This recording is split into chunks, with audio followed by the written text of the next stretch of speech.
차례 오는데 세종시에 또 여기는 의회에서 또 적극적이에요. 세종시 의회에서 조례를 만들어 갖고 여기 CCTV 3,600만 원인가 뭐 들여서 여기 있네. 여기도 있고 여기도 있고 3,500만 원인가 뭐 600만 원이 들여가서 CCTV도 설치하고 뭐 정기적으로 뭐 순찰도 돌고.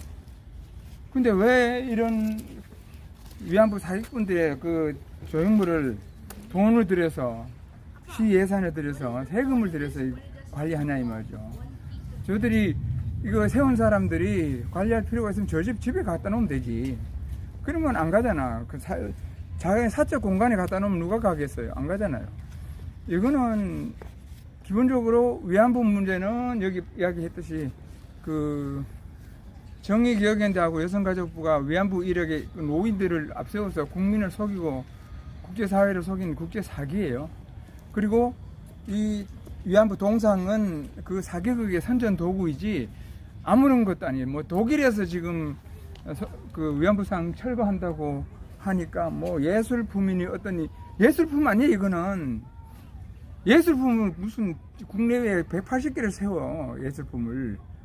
그리고 예술품이 아닌 가장 중요한 이유는 뭐냐면은 이 동상에는 일본의 만행을 있지도 않은 일본의 만행을 이 동상을 보는 사람에게 주입을 시켜요. 강요를 해. 예술품이면은 그런 강요가 없어.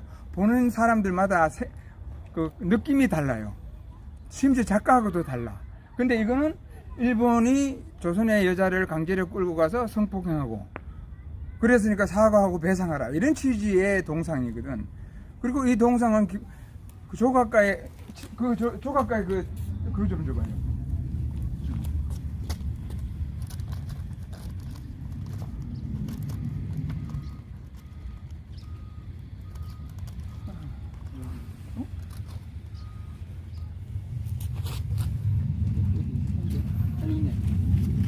여기 있어요. 네.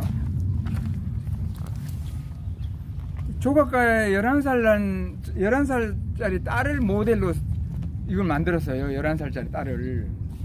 한복을 사놓고 누구에게 입혀 자세한 표현을 알아볼까 고민하던 중 딸 소은에게, 소은이라고 해요, 일본군 위안부 피해자 할머니의 이야기를 들려주며 의상 모델을 해줄 수 있겠냐고 도움을 청했습니다. 다행히 딸은 흔쾌하게 우리의 제안을 받아들여 주었습니다. 일본군 위안부 피해자를 표현하는 작품의 모델로 딸을 세우는 것에 불편한 마음이 없지는 않았지만 불편하긴 했는가 봐. 이게 네.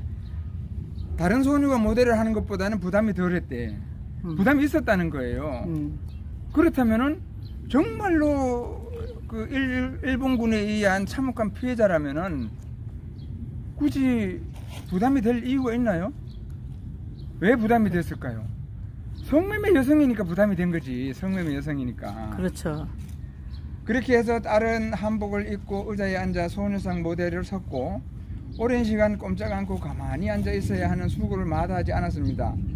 소은이는 그렇게 며칠 동안 작품을 위한 모델 역할을 했습니다. 이렇게 해서 11살짜리 자기 딸을 모델로 해서 13세에서 15세 조선에서 끌려가던 조선 어린 소녀들을 형상화했다는 거예요. 13세, 15세 애들이 끌려갈 일도 없고 더군다나 그 끌고 간 사람이 일본군이라는 것은 전혀 근거 없는 거짓말이고, 또 위안부는 기본적으로 그 영업 허가를 받아야 일을 할 수 있는 그런 직업인이었어요. 허가를 받기 위해서는 17세 이상이 돼야 돼요. 17세 이상이 돼야 되고 또 각종 서류를 갖추고 영업 허가를 받아야 되는데 일본군에게 강제로 끌려갔다. 일본군에게 성폭행 당했다. 일본군에게 위안부로서의 생활을 강요당했다. 일본군이 여자들을 왜 성매매 하라고 강요를 해? 말이 안 되는 소리지. 아무런 근거도 없이 그렇게 거짓말 하는 거예요. 그래서 지금 여기 왔는데 세종시에 여러 차례 왔는데 여기는 또 극성이에요. 이게 이 좋은 자리 이게 뭐예요? 지금 얼마나 풍경 좋아. 근데 이걸 왜 여기다가 세워놓고 여기하고 무슨 상관이라고? 저기 위안부가 일본 여성도 있다고 했는데 일본은 몇 프로 정도였나요? 일본 반 이상이라 그랬어요. 아, 일본은 50% 이상이고 50% 이상 일본 여인인데 일본 여인 가만히 있잖아. 그 일본 왜? 여성도 끌고 갔나 그러면? 그 당시는 일본 여인이나 조선 여인이나 다 일본 국민이었고 예. 거기서 뭐 군인들이 아니 위안부는 기본적으로 성매매 여성인데 예. 성매매 여성 그 당시에는 뭐 조선에도 있고 대만에도 있고 만주에도 있고 일본에도 있고 그리고 일본군 점령지 위안소에도 있었단 말이죠. 여러 부류 여러 성매매 여성 중에 한 부류가 일본군 위안부인데 일본군 위안부가 있었던 자리는 중일 전쟁 지역인 중국과 태평양 전쟁 지역인 동남아란 말이죠.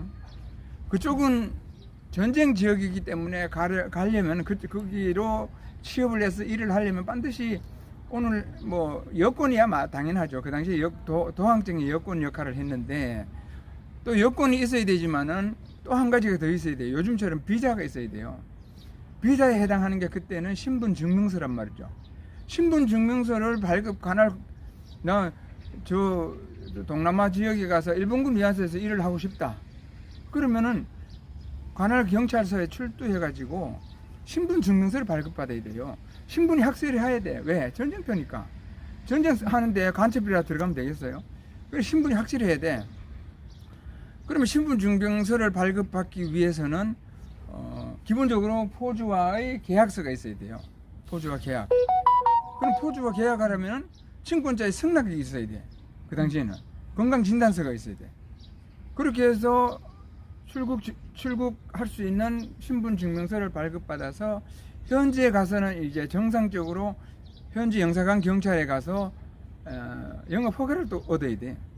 영업 허가를 얻기 위해서는 호적 등본, 나이도 필요하고 친권자도 확인이 가능하겠죠. 나이 확인, 친권자 확인, 그 다음에 친권자 승낙서, 그 다음에 인감증명서, 그 다음에 영업허가 원서, 영업인 조사서, 그리고 사진 2장 다 제출해서 근데 그 서류를 전부 국내에서 출국하기 전에 다 준비를 해서 가야 돼요.